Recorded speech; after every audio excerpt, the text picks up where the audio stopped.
खायची कामं झालेले, पैसे खायचे कामं झाले नाहीये. सगळे दुखायला लागलं तर गरोदर बाळांना कसं न्यायचं आम्ही? नालीचे काम जर नाही झाले तर आम्ही सगळ्या महिला मिळून सगळ्या रस्त्यावर आंदोलन करण्यात आम्ही इशारा देऊ तुम्हाला.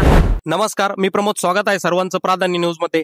तर मंडळी, कोपरगाव तालुक्यातील जनतेचा आवाज असणारं एकमेव ठिकाण म्हणजे प्राधान्य न्यूज. तर मंडळी, आपल्या कुठल्याही प्रकारे समस्या असेल, जनतेच्या समस्या असेल, त्याचबरोबर विद्यार्थ्यांच्या समस्या असेल, शेतकऱ्यांच्या समस्या असेल, काही सांस्कृतिक विश्वातील बातम्या असेल, त्याचबरोबर राजकीय क्षेत्रातील असेल, अशा एक ना अनेक क्षेत्रातील ज्या बातम्या आहे मंडळी, त्या आपल्या चॅनलच्या माध्यमातून दाखवण्याचा एक मानस आहे. तर त्याचबरोबर जनतेच्या समस्यांबद्दल जर बोलायचं जर झालं तर काही रस्त्यांच्या समस्या असेल, लाईटिंगच्या समस्या असेल, त्याचबरोबर शेतकऱ्यांच्या काही समस्या असेल.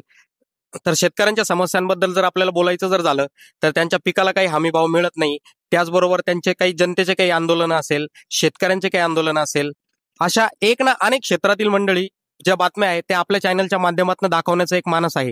तर मंडळी, त्यासाठी आपण डिस्क्रिप्शन मध्ये आमच्या चॅनलची लिंक दिलेली आहे, नंबर सुद्धा दिलेला आहे. तर त्याचबरोबर आपण आम्हाला कुठल्याही प्रकारे काही समस्या असेल, कुठल्याही प्रकारे काही न्यूज असेल, बातमी असेल, तर त्यासाठी आपण आम्हाला संपर्क करा. आम्ही नक्कीच त्या ठिकाणी पोहोचू आणि आपला जो आवाज आहे, ज्या जनतेचा जो आवाज आहे, तो सर्वांसमोर एक दाखवण्याचा आपल्या चॅनलच्या माध्यमातून एक मानस आहे. तर त्यासाठी आपण आमच्या चॅनलला सबस्क्राईब करा, व्हिडिओला लाईक करा. रिपोर्ट प्रमोद पवारसह कॅमेरामन शिवकुमार इंगळे, प्राधान्य न्यूज, कोपरगाव.